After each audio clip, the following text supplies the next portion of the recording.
Avokat, të lutem. Po. Çfarë po jeton SPAK? Konkretisht herën e kaluar ne themi që kjo është një gjë që i mbeti SPAK-ut në dorë, sepse ka urdhëruar gjykata e lartë. Po.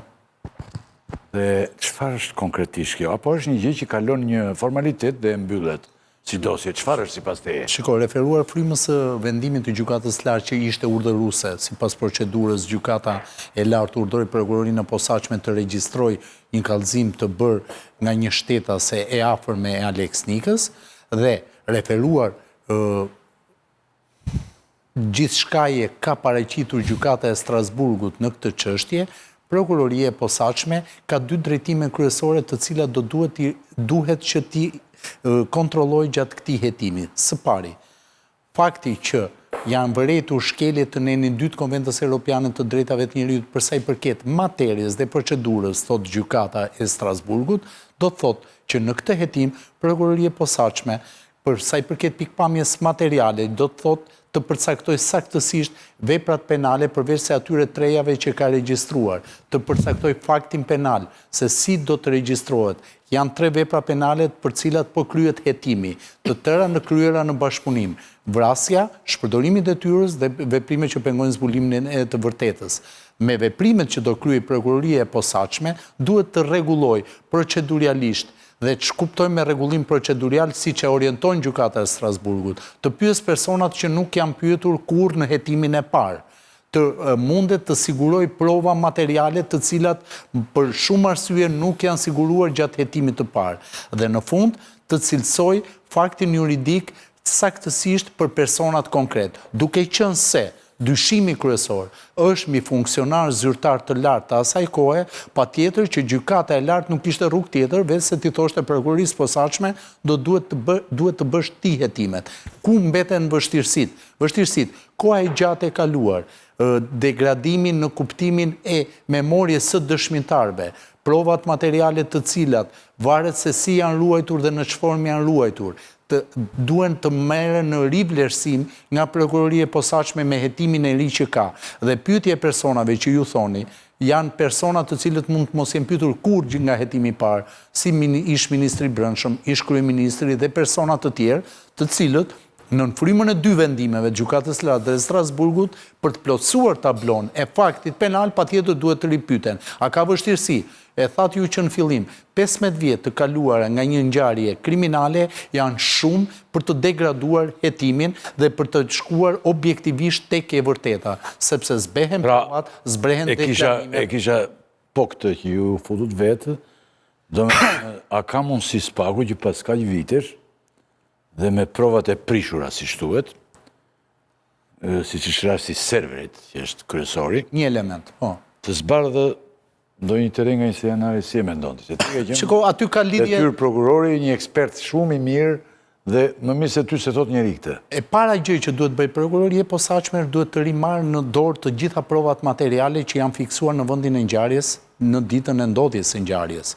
Me frymën e ecurisë së shkencës, po themi se kanë kaluar 15 vjet, mund të rivlerësoj ekspertime balistike për të përcaktuar edhe mënyrën e qitjes nga cilat armë kanë dalë këto gzhoja dhe këto predha që kanë qenë në vendin e ngjarjes. E dyta, po në frymën e zhvillimeve shkencore, se janë 15 vjet të cilat mund ta ndihmojë teknologjia, provat e fiksuara në ngjarje, mund të nxjerrë edhe të dhëna të reja, është dëmtuar serveri në mënyrë të qëllimshme apo jo, për të shkuar ke veprime që pengojnë zbulimin e të vërtetës, a kemi dëshmitar për të provuar zinxhirin e urdhërimit dhe të shkeljeve të cilat mund të shojnë deri tek shpërdorimi i detyrës, pra provat materiale të fiksuara dhe dëshmitarët të cilët mund të ripyeten ose pyeten, mund të sjellin të dhëna të reja të cilat është shumë e vështirë për vetë faktin e thjesht që kanë kaluar 15 vjet, por edhe jo e pamundur. Me që unë jam me ju, se do rikthemi prapë. Nëse identifikojnë persona përgjegjës, a ka rrezik që veprat jenë parashkruar? Po. Vrasja është nuk hyn në këtë element, sepse vrasja është një vepër penale e parashkruhet në një kohë shumë të gjatë, kohë e cila nuk ka kaluar. Është sa? 30-40? Është 40 vjet, me ndryshimet e reja të kodit procedurës penale. Kurse veprat e tjera, shpërdorimi i detyrës, si është den 7 vjet, ka kohën e parashkrimit 10 vjet. dhe veprime që pengojnë zbulimin e të vërtetës, besoj deri ke 10 vjeçar jashtë në formën e dënimit. Por, e rëndësishme për këtë hetim, duke ju referuar investimit që ka bërë gjykata e lartë dhe gjykata e Strasburgut, është fakti që prokuroria e posaçme me hetimin shtërues të saj duhet të përcaktoj ka patur shpërdorim detyre dhe kush e ka bërë këtë shpërdorim detyre. A ka patur veprime që pengojnë zbulimin e të vërtetës dhe kush janë autorët e kësaj vepre penale. Pasi të përcaktoj me prova konkrete këto dy element të rëndësishëm, atëherë mund të thot element në parashkrimit. Nuk mundet që sot prokuroria e posaçme, por dhe në bazë të teorisë dhe në bazë të kodit procedurës penale të thot, unë nuk hetoj më shpërdorimin e detyrës sepse është e parashkruar. Jo, ti do hetosh shpërdorimin e detyrës, do gjesh autorët konkret, personat konkret që kanë shpërdoruar detyrën dhe pastaj do vendosësh pushimin për arsyeën e thjeshtë që është parashkruar vepra penale, por ti ke detyrimin të përcaktosh gjetjen e faktit penal, autorin e faktit penal dhe në fund të thuash, Ylli Rakipi e ka shpërdoruar detyrën, po nuk kushtroj do ndjekje penale se është parashkruar. Ky është dhe thelbi i gjithë kësaj kohe. E thënë me pak fjalë, siç edhe është fryma e gjykatës Strasburgut, që i thotë shtetit je përgjegjës për shumë element, është dhe fryma e hetimit të prokurorisë posaçme, që duhet ta vërë gishtin kush i ka bërë këto dhe pse nuk dënohet. Po për shumë nga kjo që dëgjova një pyetje. Në qoftë se ai që ka fshirë serveri, del dhe sot thot po e pranoj unë e fshiva serverin se doja, ai nuk dënohet. Dhe mbulon dhe gjithë tjerët në këtë pikë se vepra e tij është parashkruar. Parashkrimi i veprës penale nënkupton faktin që shteti nuk ka qenë i gatshëm dhe nuk ka patur mundësi për një periudhë kohore të caktuar dhe për këtë lloj ke një lloj amnistie, ke një lloj falje, ke një lloj shpërblimi. Po e ke bërë ti, por nuk dënohesh. Por ka një ndryshim. Tu bllokohet? Jo, nuk mund të bllokohet, se ti do e bësh hetimin. Ti do përcaktosh andi me kë ka bashkëpunuar. Jo, një sekond. Ti do e identifikosh autorët e mundshëm. Unë jam njeriu i serverit. Po. Mua e zëm më ka urdhëruar Sali Berisha. Fshi serverat se na kapën. Në qoftë se unë do isha njeriu që kur në atë kohë do haja 10 vjet burg, unë do e tregoja kush më ka urdhëruar. Këtu hyn në lojë diçka tjetër. Pra, ky ngërç zgjidhet? Ky ngërç zgjidhet në dy forma. E para, do i shkosh deri në fund të hetimit për të vërtetuar a kemi bashkëpunim në vrasje, sepse prit, unë mund të kem bërë veprën penale të veprime që pengojnë zbulimin e të vërtetës duke fshehur provat, por mund ta kem bërë me qëllim për të ndihmuar ty si andi që ke kryer vrasjen dhe bashkëpunimi në vrasje e përjashton nga parashkrimi.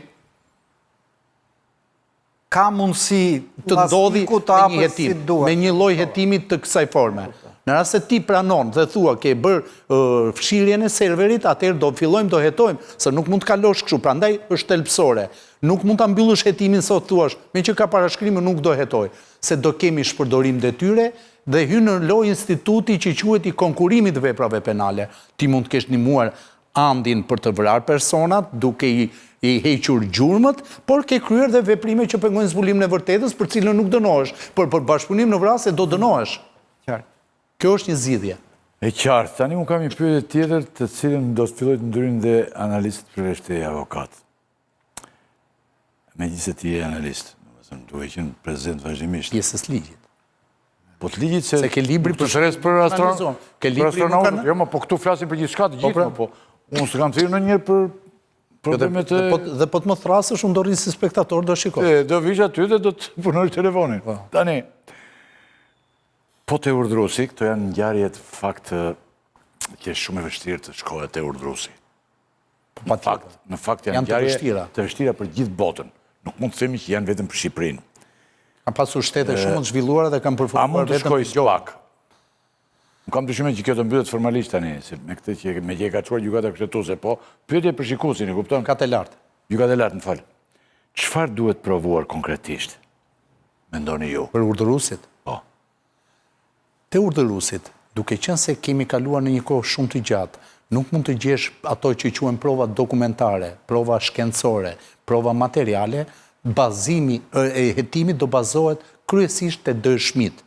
Dhe se sa do përdoren metodat që parashikon kodi procedurës penale, këtu nënkuptoj të penduarin, format e përgjimit të gjitha llojeve, për të identifikuar personin e sakt që ka marrë urdhrin dhe ti me veprimet e tua ta bindësh atë të bëhet bashkëpunëtori yt në drejtësi, që ai të shpjegoj dhe të jetë një dëshmi e vlefshme për gjykimin për të nxjerrë urdhëruesin, kjo është çështje e hetimit. Ta thash që në fillim, vështirësia e madhe është vitet që kanë kaluar nga ngjarja dhe zbehja e provave për shkak jo të fiksimit të tyre në vend ngjarje, por për shkak të teknologjisë që ka qenë atë kohë. Thelbi i kësaj çështje është, në rast se ti arrin të gjesh ekzekutorët, mund të hysh në marrëveshje me ta për të ecur në zinxhirin e urdhëruesve dhe marrëveshja vetme me ta është bashkëpunimi me drejtësinë.